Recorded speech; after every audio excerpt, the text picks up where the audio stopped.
बताइएगा आखिरी क्लास राष्ट्रपति का कहाँ तक हुआ था? क्या होगा?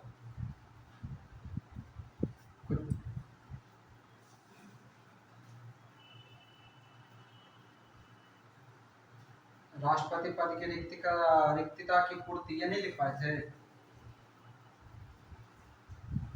कल कुछ पॉइंट डलवाए तो थे नहीं,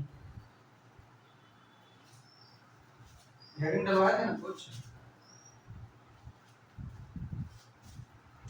अच्छा, राष्ट्रपति पद की रिक्तता की पूर्ति लिखवाना है, ये ना। चलिए हेडिंग डाल लेंगे, राष्ट्रपति की रिक्तता था, राष्ट्रपति पद की रिक्तता, इतना ही होगा क्या कुछ है?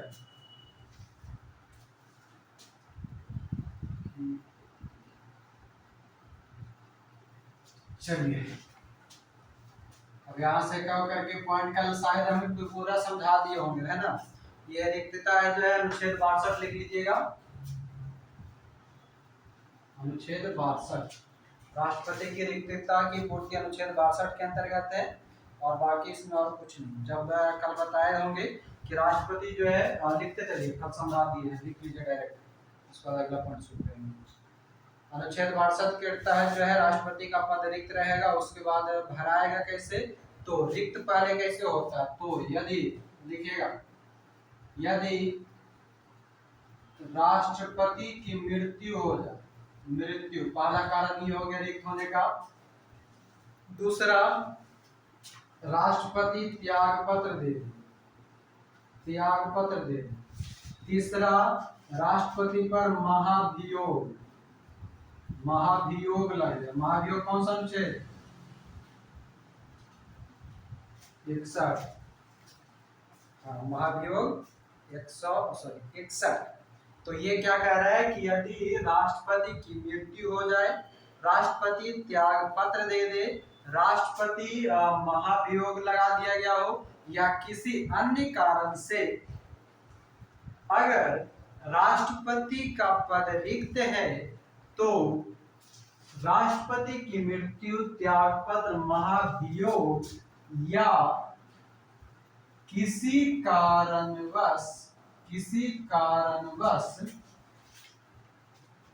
राष्ट्रपति का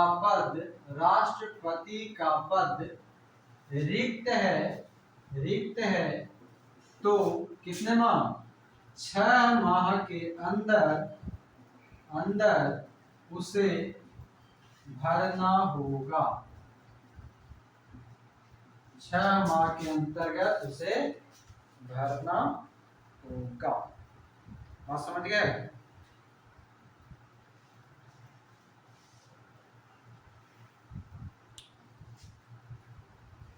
उसका लिखिएगा, रिक्त हो तो 6 माह के अंदर उसे भरना होगा। मगर एक पॉइंट लिखेंगे, यहाँ पर स्टार मार्क करके देख लिखेंगे, अगर राष्ट्रपति चुनाव मध्यावधि, मध्य वाला बीच समय में, मध्यावधि में हो तो राष्ट्रपति पूरे 5 वर्ष के लिए निर्वाचित होगा। मतलब ये कि अगर राष्ट्रपति की मृत्यु, त्यागपत्र और महाभियोग हो जाता है, तो किसी भी हाल में उसे 6 महीने के अंदर भरना हो। मगर जिसको भी नियुक्त किया जाएगा, अगला जो राष्ट्रपति बनेगा, उस तारीख से अगले 5 साल के लिए रहेगा। ऐसा नहीं कि मरा हुआ या त्यागपत्र दिया हुआ राष्ट्रपति के उतना जो बचा रहेगा उतना नहीं, वो पूरे 5 साल के लिए आगे चुनाव करके आएगा। बाकी बीच में अगर 6 महीने के अंदर तब तक चुनाव नहीं होता है जब तक कोई ना कोई एक कार्यवाहक राष्ट्रपति रहेगा, वो पूर्ण राष्ट्रपति नहीं होता। क्लियर? ये क्लियर हो जाना चाहिए। हाँ, कार्यवाहक के में ये होता है, कल हम बताए थे कि राष्ट्रपति जो है, अगला पॉइंट वही लिखवा रहे, लिखिए, राष्ट्रपति के पद पर न रहने पर कार्यवाहक राष्ट्रपति के रूप में, कार्यवाहक राष्ट्रपति के रूप में उपराष्ट्रपति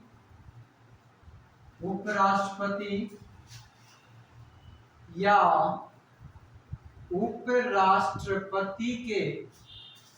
उपराष्ट्रपति के न रहने पर भारत के मुख्य न्यायाधीश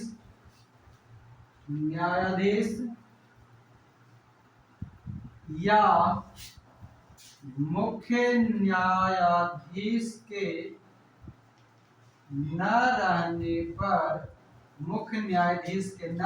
पर किसी वरिष्ठ व्यक्ति को कार्यवाहक राष्ट्रपति बनाया जाता है। राष्ट्रपति के पद पर न रहने पर या राष्ट्रपति पद रिक्त रहने पर कार्यवाहक राष्ट्रपति के रूप में उपराष्ट्रपति नहीं रहेगा तो भारत के मुख्य न्यायाधीश, अगर भारत का मुख्य न्यायाधीश भी नहीं रहेगा तो कोई वरिष्ठ व्यक्ति भारत के कार्यवाहक राष्ट्रपति बनेगा।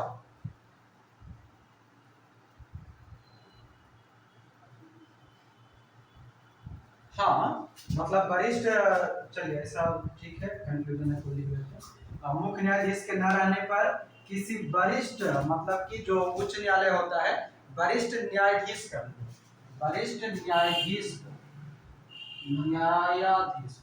व्यक्ति से अच्छा है, सही बात है।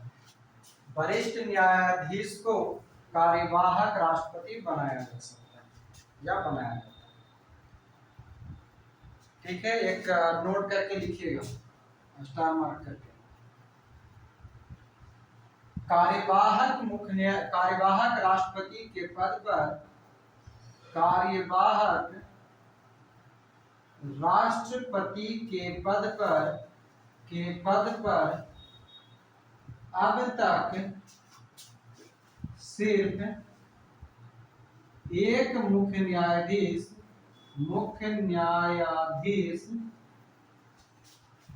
एम हिदायतुल्लाह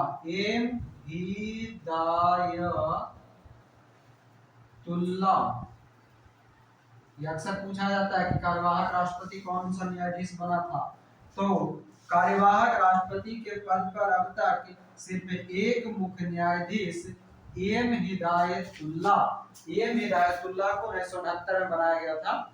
स्मॉल डेट हमको नहीं याद है कितना है, 20 जुलाई से 24 अगस्त। एम हिदायतुल्लाह को 20 जुलाई 20 जुलाई 1969 से 24 अगस्त 1969 तक बनाया गया। एम हिदायतुल्लाह को 20 जुलाई 1969 से 24 अगस्त 1969 तक बनाया गया। मतलब ये 1 महीना लगभग कार्यवाहक राष्ट्रपति रहे, और ऐसा फिर अभी तक कभी नहीं हुआ, कभी नहीं, मुख्य न्यायाधीश के रूप में। हो गया?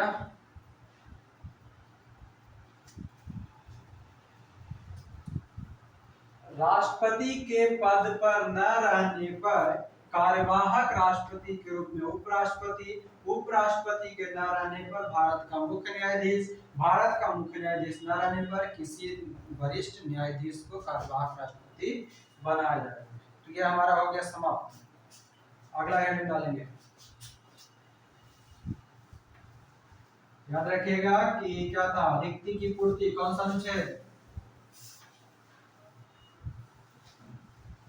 अनुच्छेद 62।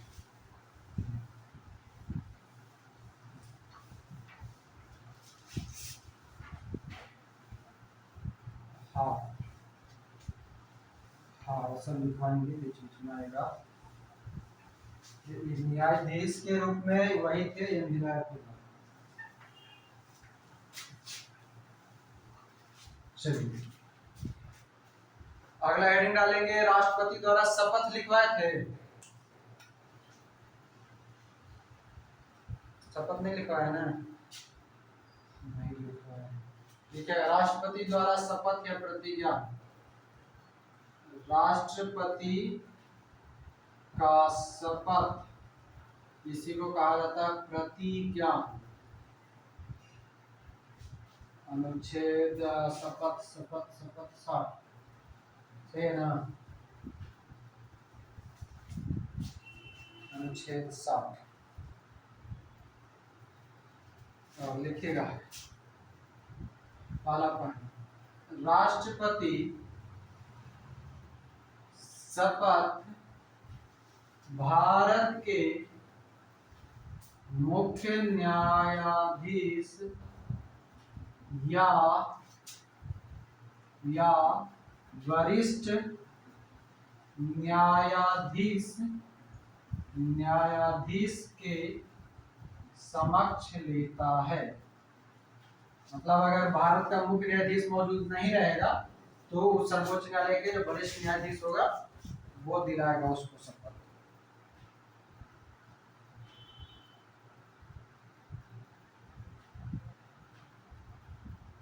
तो क्या, और एगो बड़ा बढ़िया पॉइंट लिखवा रहे हैं, जरा मुख्य न्यायाधीश के समक्ष लेता है।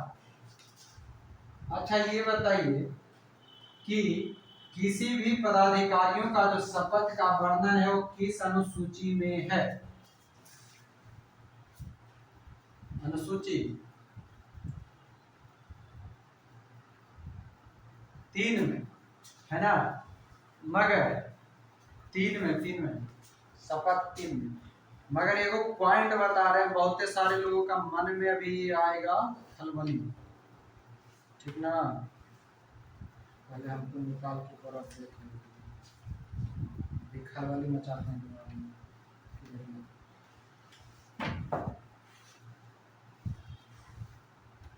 सूची 3 बताए ना,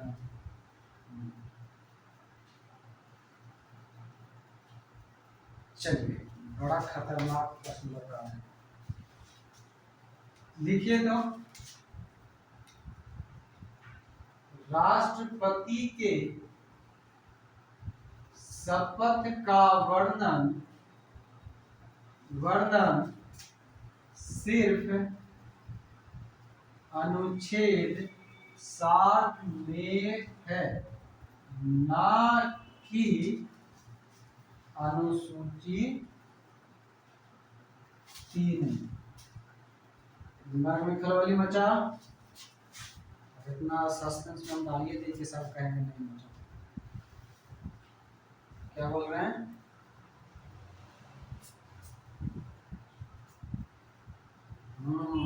उसमें क्या लिखता है, भारत के जनप्रतिनिधियों का शपथ, अनुसूची 3 अगर पढ़िएगा तो उसका पहला सेंटेंस समझिएगा, जनप्रतिनिधि। राष्ट्रपति हमारा जनप्रतिनिधि नहीं होता है, भारत का सर्वोच्च होता है। राष्ट्रपति से नीचे के जितना भी है ना, मतलब प्रधानमंत्री सबसे लेकर के, वो सब का शपथ जो है अनुसूची 3 में है, राष्ट्रपति ना कि अनुसूची 3 में। जो समझते तो अगला पॉइंट बढ़िए, ये हो गया, शपथ हो गया। अब आगे लिखिएगा, राष्ट्रपति के भत्ता और परिलब्धियां, आगे लिखिए।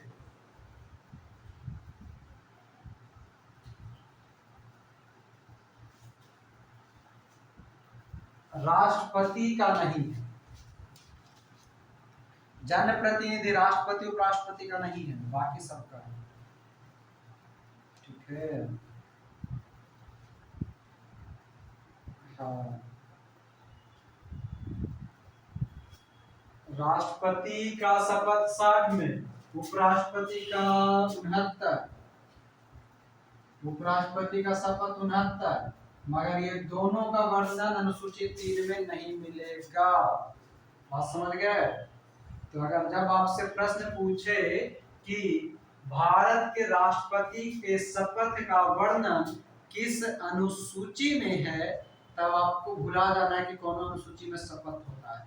अनुसूचित 3 में राष्ट्रपति और उपराष्ट्रपति के शपथ का वर्णन नहीं है, सिर्फ भारत के जन प्रतिनिधियों या प्रतिनिधियों का शपथ का चर्चा अनुसूचित 3 में होता है। आपसे अगर कभी ये भी प्रश्न पूछ दे, डायरेक्टली आपको दे देगा कि भारत के राष्ट्रपति का शपथ का वर्णन किस में है, आपका अनुच्छेद 60 भी दे देगा, अनुसूचित 3 भी दे देगा, बोथ भी दे देगा, इनमें से कोई एक दे देगा या एक से अधिक दे देगा। अब आप कौन सा आंसर करेंगे? सिर्फ अनुच्छेद 60 करेंगे। उपराष्ट्रपति दे देगा तो 1969, सिर्फ 69 करेंगे, 1969। आइए अब आगे अगला हेडिंग डालिएगा, राष्ट्रपति के वेतन और भत्ता, तभी तो रहेगा सत्ता। ठीक ना?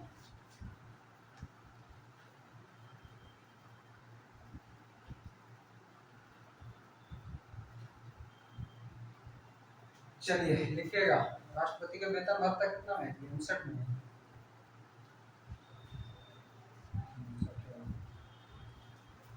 देखेंगे अनुच्छेद 59, अनुच्छेद 59।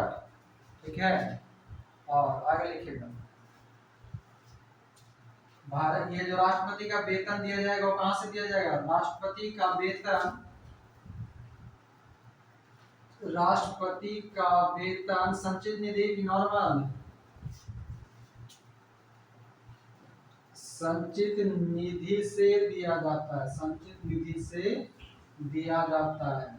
संचित निधि मतलब क्या? जो बचा के रखते हैं, सेविंग, सेविंग जो होता है। हाँ, राष्ट्रपति का जो वेतन है वो संचित निधि से दिया जाता है। किसके द्वारा?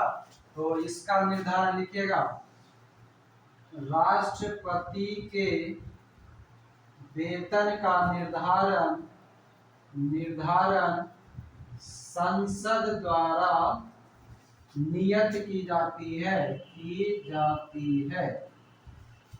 अगला लिखेंगे तीसरा पॉइंट, राष्ट्रपति के वेतन भत्ता एवं पेंशन संशोधन अधिनियम, राष्ट्रपति के वेतन भत्ता संशोधन अधिनियम, राष्ट्रपति के वेतन भत्ता संशोधन अधिनियम 2018 के तहत वर्तमान में राष्ट्रपति का वेतन कितना? 5 लाख रुपया है। 5 लाख में के 6 जीरो, इकाई, दहाई, सैकड़ा, हजार, 10,000, लाख, इकाई, दहाई, सैकड़ा, हजार, 10,000, लाख, 5 वाला जीरो जी है। इकाई, दहाई, सैकड़ा, हजार, 10,000, लाख, 5 वाला जीरो। अब कहीं लाख रुपया देखे नहीं है तो भुला जाते हैं, जिनको याद है वो देखे हैं तो याद है।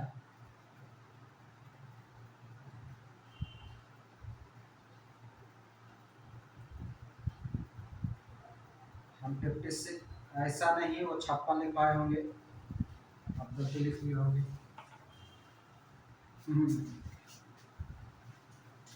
56 उसको कीजिए, राष्ट्रपति कोई पद ग्रहण नहीं करेगा, 56, और वो 56 एक के ग लिखवाए होंगे, और ये है 59। आइए 59 में 2 और अनुच्छेद, अब शॉर्टकट वाला अनुच्छेद का नाम आया तो ये लिखिए, ये वो लिखिएगा, राष्ट्रपति के वेतन भत्ता संशोधन अधिनियम 2018 के तहत वर्तमान में राष्ट्रपति का वेतन 5 लाख रुपया। आगे लिखिएगा, एगो पॉइंट स्टार देकर के इसी के अनुसार वेतन भत्ता के अनुसार लिखेंगे। अनुच्छेद 59(4) के तहत राष्ट्रपति का वेतन कार्यकाल के दौरान, राष्ट्रपति का वेतन उसके कार्यकाल के दौरान कम नहीं किया जा सकता है। मतलब 59(4) के तहत ये कहता है कि राष्ट्रपति का वेतन जब वो पद पे बैठा है तब आप कम नहीं कर सकते, भले बढ़ाना है बढ़ाओ, कम नहीं हो सकता। ये बात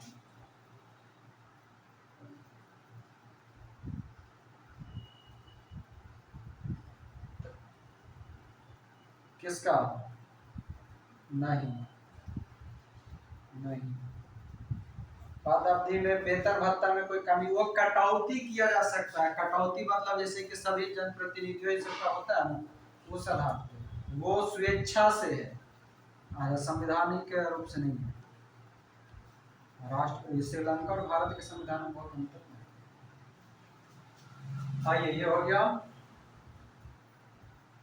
निर्वाचन प्रक्रिया लिखवा दिए थे एकल संक्रमणीय वाला,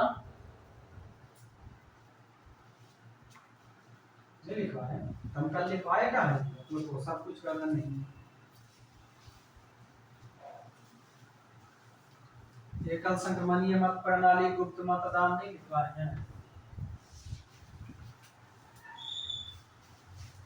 सीधे किडनी पर बार कर देते हैं आप लोग, ऐसे करते तक किडनी में दर्द होने लगता है।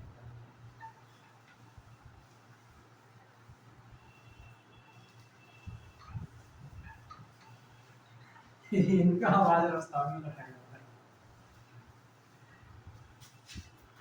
खाना दबा के खा लीजिए, तब आपका आवाज पहुंचेगा मेरे पास।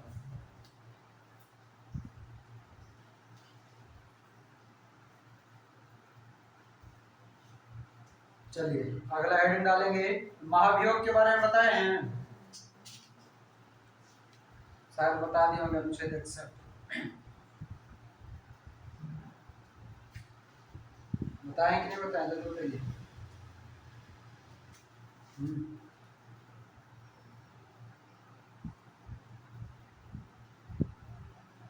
अनुच्छेद 61 बता चुके हैं। राष्ट्रपति पर महाभियोग कौन लगाएगा? तो संसद के दोनों सदन में कहीं भी लगाया जा सकता है।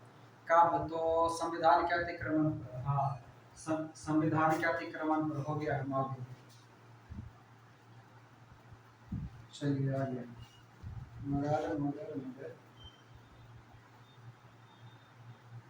चलिए एक ऐसा कीजिए, अरे वो पॉइंट डालिए तो राष्ट्रपति पर महाभियोग, एक दो पॉइंट छूट लिया तो सब एक साथ कर देते हैं। हल्का सा समझाए होंगे और लिखिए, पॉइंट डालिए तो राष्ट्रपति पर महाभियोग। राष्ट्रपति पर महाभियोग की प्रक्रिया कहां के संविधान से लाया गया है?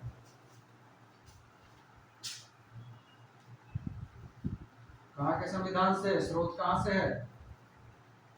पहला पॉइंट वही लिख लीजिए,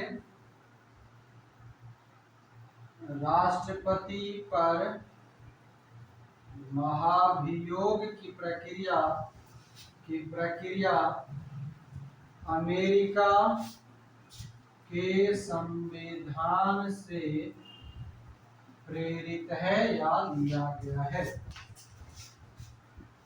अमेरिका के संविधान से लिया गया है। अगला लिखेंगे, राष्ट्रपति पर अमेरिका से राष्ट्रपति पर महाभियोग सिर्फ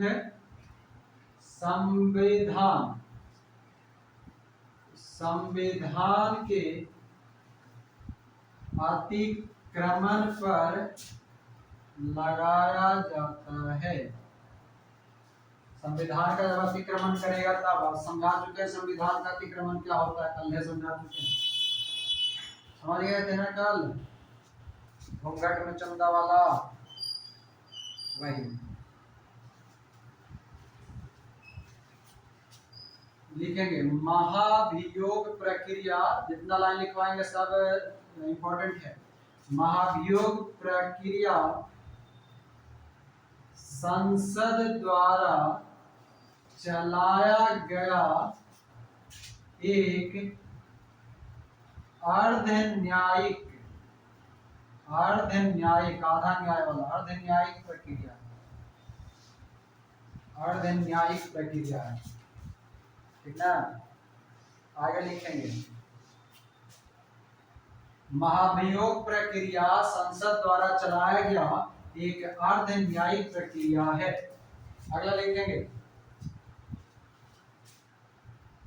महाभियोग की प्रक्रिया संसद के किसी भी सदन में लाया जा सकता है, मतलब कोई भी सदन में, लोकसभा या राज्यसभा कहीं भी। अगला लिखेंगे महाभियोग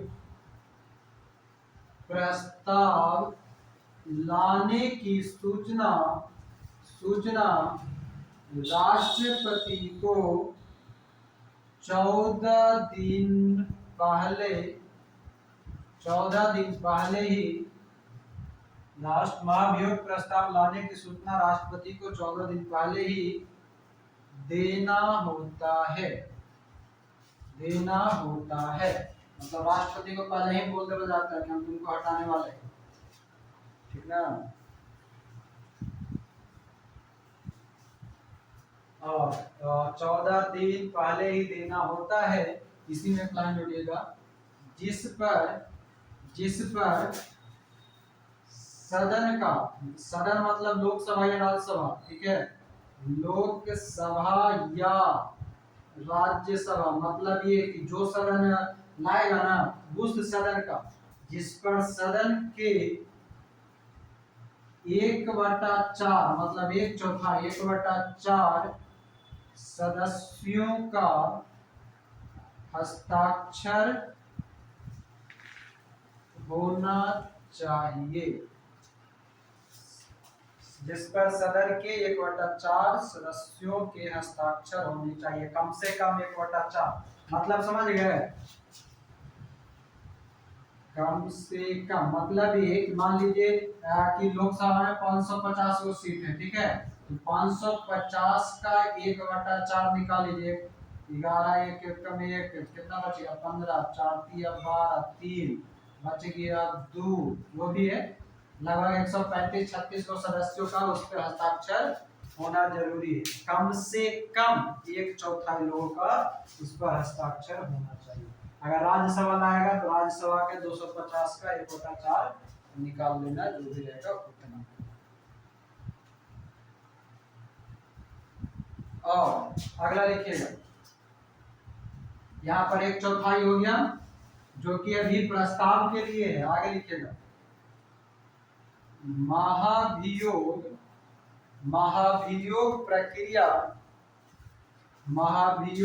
प्रक्रिया या प्रस्ताव कम से कम 2/3 सदस्यों द्वारा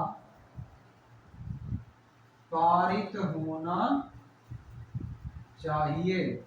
प्रस्ताव लाएगा वो 1/4, प्रस्ताव पारित होगा वो मतलब कि क्या बोलते हैं, 1/2 को क्या बोलते हैं, नहीं 2/3 को 2/3 सदस्यों का होना चाहिए। चलिए, राष्ट्रपति को जो है अपने प्रति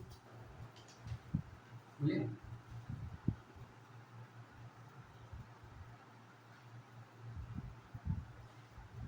नहीं पहले जो सदन लाएगा उसके 1/4 और उसके बाद जो है वो वहां लेके जाएंगे। और जब ये जांच होता है, जैसे देखिए होता क्या है, समझिएगा महाभियोग प्रक्रिया। मान लीजिए लोकसभा, राज्यसभा, समझिएगा, बड़ा बढ़िया इंपॉर्टेंट क्वेश्चन है ये।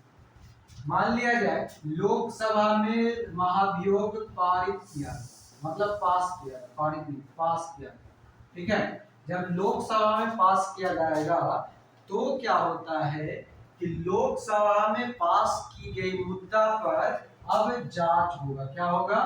जांच होगा कि क्या सच में राष्ट्रपति जो है संविधान का उल्लंघन किया है।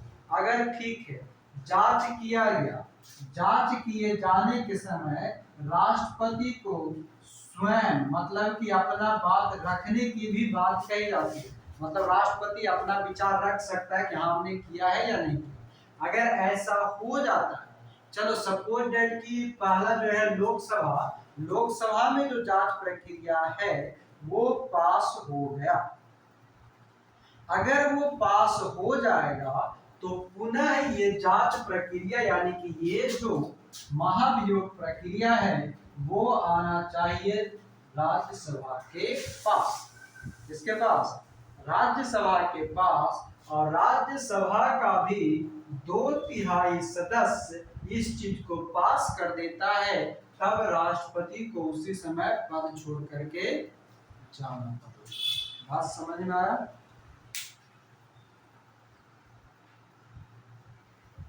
समझ गए? समझ गए ना?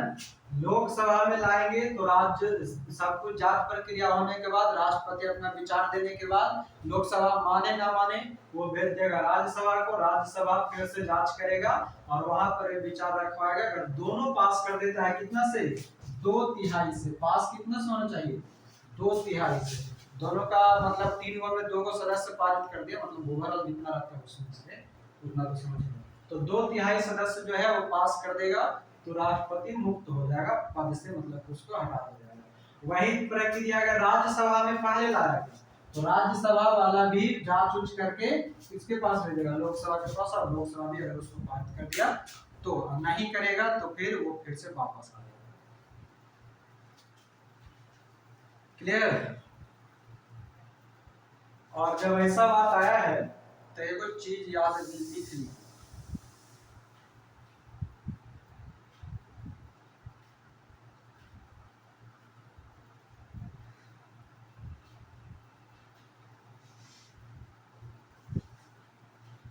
एक चीज लिखेगा, महाभियोग का बात है ना, राष्ट्रपति को चुनता कौन कौन है? राज्यसभा, लोकसभा, विधानसभा और दिल्ली और पुडुचेरी चुनता है ना। लिखिएगा, महाभियोग प्रक्रिया में, महाभियोग प्रक्रिया में सिर्फ लोकसभा और राज्यसभा, राज्यसभा जिसको राज्यसभा के सदस्य ही भाग लेते हैं, ही शामिल होते हैं। महाभियोग प्रक्रिया में सिर्फ लोकसभा और राज्यसभा के सदस्य शामिल होते हैं, जबकि जबकि राज्य विधानसभा, जबकि राज्य विधानसभा तथा दिल्ली, पुडुचेरी और वर्तमान में जम्मू कश्मीर भी है, तथा जे.एंड.के अभी फिलहाल भाग नहीं लेता है, भविष्य में भाग ले सकता और इस पर विचार किया जाए। मतलब विचार क्या, यूपी है तो वो भी भाग नहीं लेगा। तो राज्य विधानसभा तथा दिल्ली, पुडुचेरी तथा जे.एंड.के, जम्मू कश्मीर के सदस्य शामिल नहीं होते हैं। तो क्या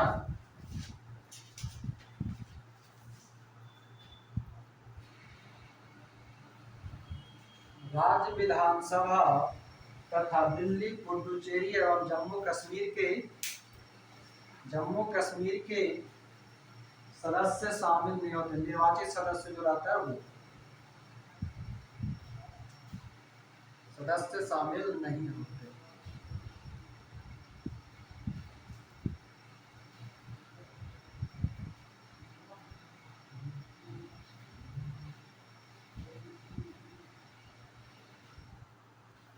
क्या बोले?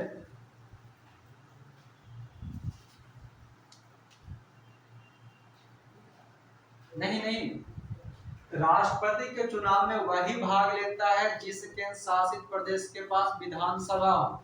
जैसे पुडुचेरी के या मुख्यमंत्री पढ़े होंगे, दिल्ली में मुख्यमंत्री होता है, और जम्मू कश्मीर एक नया ये यूटी बना है जहाँ पर आगे कुछ समय बाद विधानसभा का चुनाव होगा, यानी कि वहां पर मुख्यमंत्री बनेगा। तो जहाँ पर जिस केंद्र शासित प्रदेश के अंतर्गत मुख्यमंत्री है और विधानसभा की व्यवस्था की गई है, वहां के लोग शामिल होते हैं, मगर महाभियोग में वहां के लोग शामिल नहीं हैं। आप समझे? और कोई कुछ पूछ रहे थे?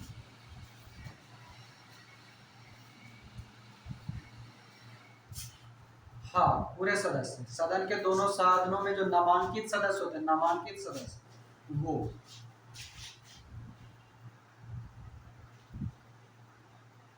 नहीं, एक मिनट, क्या किसमें? राष्ट्रपति का चुनाव करने में शामिल होगा, महाभियोग में शामिल नहीं।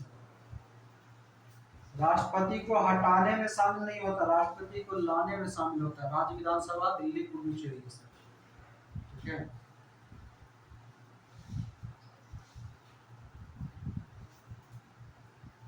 और राष्ट्रपति के हटाने में राष्ट्र सदन के जितने भी सदस्य होंगे वो सभी भाग लेता है। यहाँ तक क्लियर है? तो ये हमारा महाभियोग का जो कुछ भी था वो समाप्त। मुख्यतः आपसे जो प्रश्न पूछा जाएगा वो ये पूछा जाएगा, प्रस्ताव लाने के लिए 1/4, पारित करने के लिए 2/3, 14 दिन पहले सूचना, और महाभियोग प्रक्रिया कहाँ लाया जा सकता है?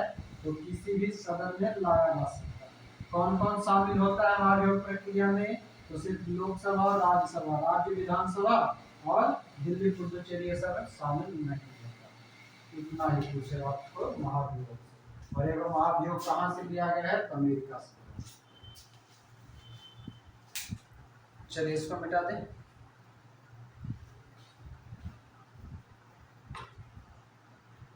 किसको?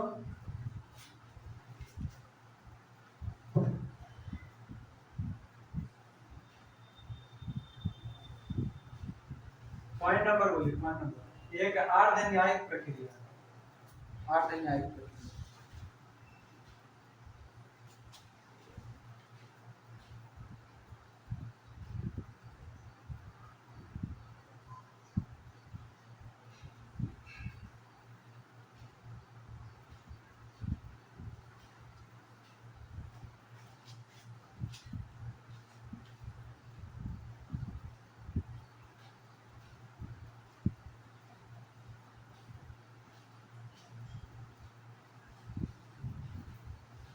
चलिए हो गया,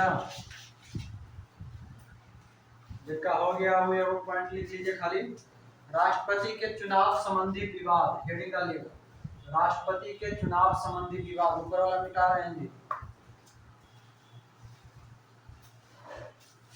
हेडिंग डालेंगे राष्ट्रपति के चुनाव संबंधी विवाद।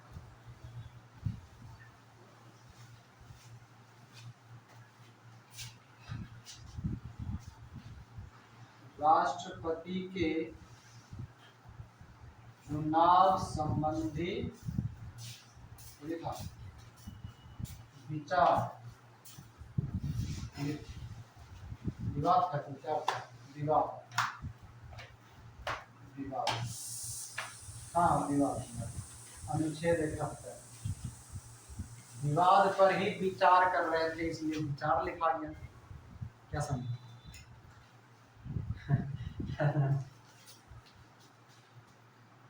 कौन सा?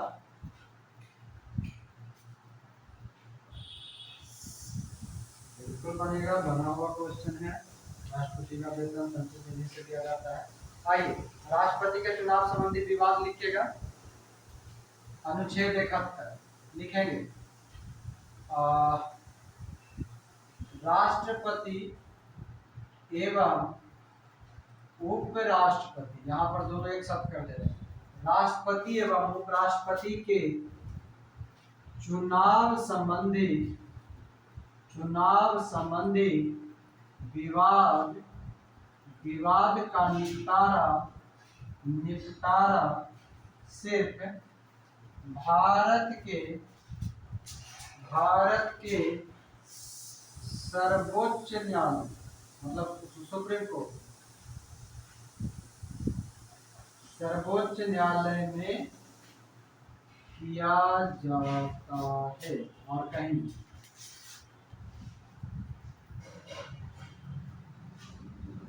ठीक है, और इसका निर्णय अंतिम होता है, लिख लीजिएगा, सर्वोच्च न्यायालय में किया जाता है और इसका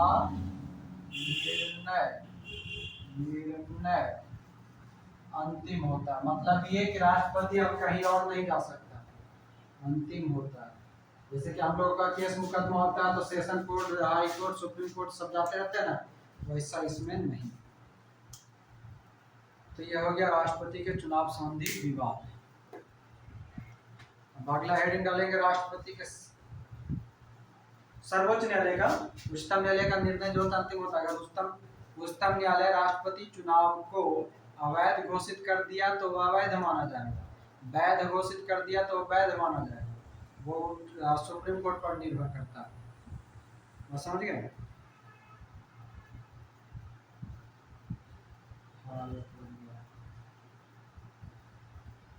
अगला हेडिंग डाल के रखिएगा राष्ट्रपति की शक्ति। खत्म कर दे, नहीं हो पाएगा।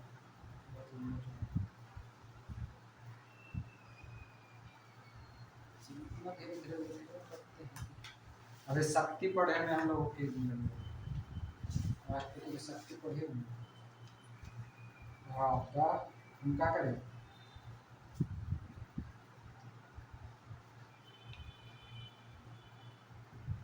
वीडियो तो रहता डेली है।